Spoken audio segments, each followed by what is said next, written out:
tahun lalu. Jasad kedua korban ditemukan dalam sumur tua di belakang rumah pelaku.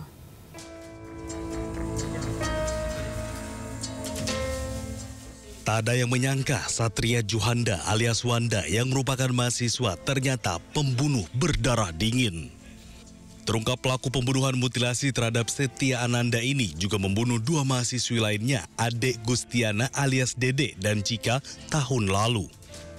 Polisi menemukan jasad Dede dan Cika berupa tulang belulang setelah menggali sumur tua di belakang rumah pelaku. Dari rumah pelaku, polisi juga menyita senjata tajam yang digunakan pelaku untuk membunuh korbannya. Yang memang benar dari hasil pengembangan, kami ada menemukan dugaan tindak pidana lainnya. Kemudian kami ada juga menemukan tulang belulang yang saat ini sedang dibawa ke Rumah Sakit Bayangkara. Keadaan ditemukan tulang belulang itu masih utuh atau sudah tercerai berai atau gimana? Pada saat kami temukan, keadaannya sudah tidak utuh lagi, maksudnya tidak di satu tempat yang sama. Tidak satu tempat yang sama. Jumlahnya itu ada 2 orang atau bagaimana? Berdasarkan temuan 2 orang jumlahnya itu berkemungkinan jumlahnya ada 2 orang. Terungkapnya pembunuhan Dede dan Cika dilaporkan hilang 1,5 tahun lalu membuat keluarga terkejut. Lantaran pelaku ikut saat pencarian korban dan bahkan sering menghubungi keluarga untuk menanyakan keberadaan korban. Keluarga korban berharap pelaku diganjar hukuman berat.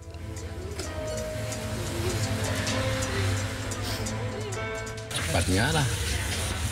Kalau bisa sendiri ya Pak, dihukum seberat-beratnya. Harus hukum seberat-beratnya. Kalau dapat saya untuk diskusi sendiri. Kalau dihukum saya siap. Wanda kini jadi pelaku 3 kasus pembunuhan. Pembunuhan yang dilakukan terhadap Setia Adinda tergolong sadis. Pelaku memutilasi tubuh korban dan potongan tubuhnya ditemukan di sejumlah lokasi berbeda. Identitas pembunuhan mutilasi terungkap dikenali dari cincin plastik di jari manisnya yang dirajut khusus oleh teman korban dan selalu dipakai sehari-hari. Pembunuhan dipicu sakit hati korban tidak membayar utang sebesar 3 juta rupiah. Tim Liputan iNews melaporkan. Informasi lainnya pemirsa, pengemudi ojek daring di Jakarta dikejutkan dengan pesanan mencurigakan berisi narkoba. 1 gram sabu diselundupkan dalam kemasan biskuit dan nyaris terkirim ke tangan pemesan.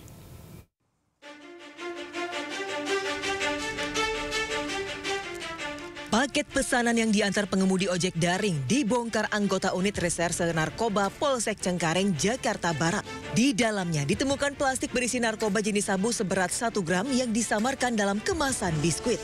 Pengemudi ojek sebelumnya melapor ke polisi karena curiga dengan isi kardus yang dibawanya karena sangat ringan. Pesanan tersebut ia peroleh dari seseorang di kawasan Jalan Sahabat Cengkareng, Jakarta Barat dengan tujuan Serpong, Tangerang Selatan. Saya sempat keganjak hati gitu ya. Saya terima, saya ambil paketnya, saya jalan. Pas pertengahan jalan tuh saya sempat buka paketnya dan ternyata isinya barang narkotika sejenis sabu.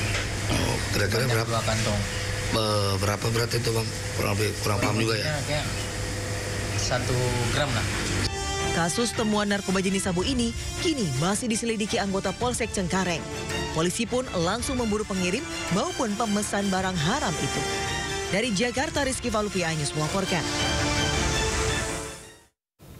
Pasca ditutup, warung ayam goreng Widuan di Solo, Jawa Tengah kembali beroperasi. Para pelanggan mulai datang dan membeli ayam goreng non-halal tersebut.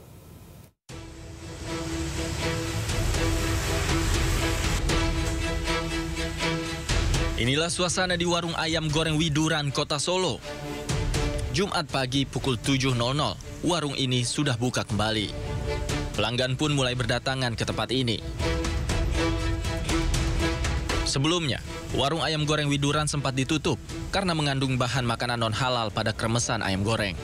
Manajemen ayam goreng Widuran mengklaim telah mengikuti imbauan pemerintah Kota Solo dan memperbaiki pelayanan. Jadi sesuai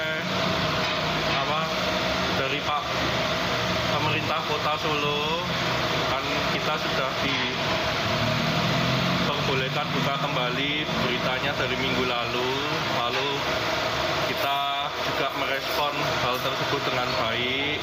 Lalu kami juga sempat ketemu dengan dinas-dinas yang terkait, juga sesuai himbauan pemerintah kota, kami sudah memperbaiki semuanya dengan melabeli non halal seperti di kemasan dan di MMT dan di berbagai semualah etalase.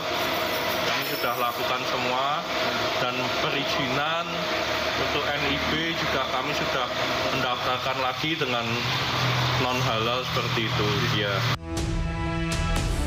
Sebelumnya, Badan Penyelenggara Jaminan Produk Halal menyatakan produk makanan dari rumah makan ayam goreng Widuran di Solo, Jawa Tengah terdeteksi mengandung unsur babi.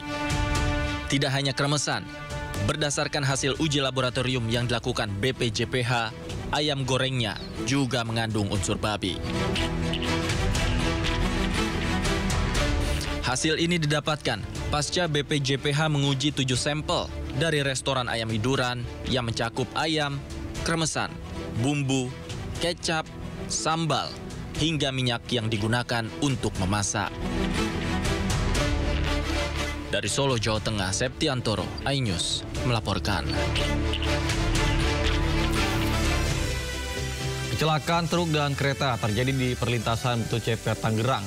Akibat kecelakaan tersebut, perjalanan KRL terganggu. Informasinya usai jeda di Sindo Today.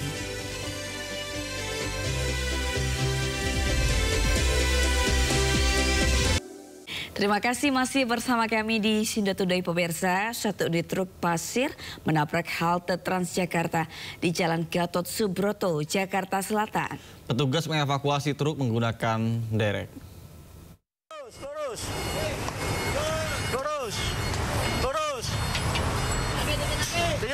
Lagi. Oh. Kerja bakti nih, kayak zaman jaga Jepang. Kerja keras.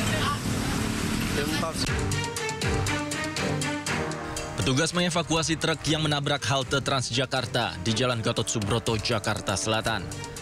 Proses evakuasi ini sempat membuat ruas jalan ini macet panjang. Truk dievakuasi menggunakan truk derek di Telantas Polda Metro Jaya. Usai dievakuasi, arus lalu lintas Jalan Gatot Subroto berangsur lancar.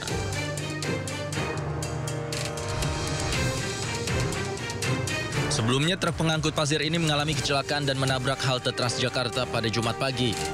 Truk hilang kendali dan menabrak halte Transjakarta di samping gerbang tol Semanggi 2. Akibatnya, pembatas jalur Transjakarta hancur dan beberapa materialnya berserakan ke tengah jalan raya.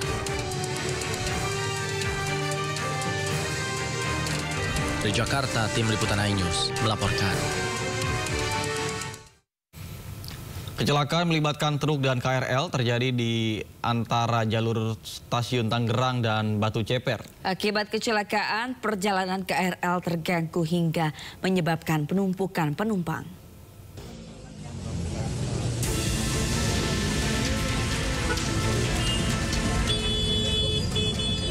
Sebuah kecelakaan melibatkan truk dan rangkaian kereta komuter lain atau KRL yang tengah melaju dari stasiun Tangerang menuju stasiun Duri pada Jumat pagi. Insiden tersebut terjadi di jalur antara stasiun Tangerang dan Batu Ceper. Truk pun sempat terpental menabrak sebuah mobil dan juga mengenai 2 unit sepeda motor yang berada di sekitar lokasi kejadian. Akibat kejadian ini, terjadi kerusakan pada kereta dan sejumlah orang terluka. Tampak bagian depan KRL atau kabin masinis mengalami kerusakan. Pintu depan masinis juga terlihat hampir copot.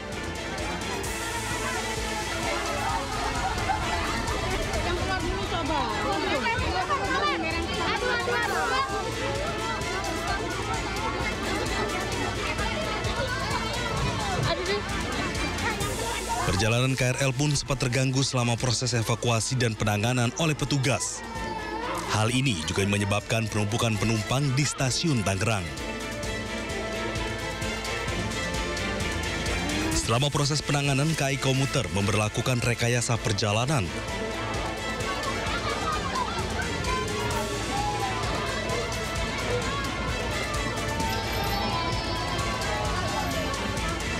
Kereta dari arah Duri hanya melayani sampai stasiun Batu Ceper, sementara lintasan menuju stasiun Tangerang untuk sementara tidak dilalui. Diketahui proses evakuasi kereta dan truk kini telah selesai dilakukan. Dari Tangerang, Banten, Tim Liputan iNews melaporkan.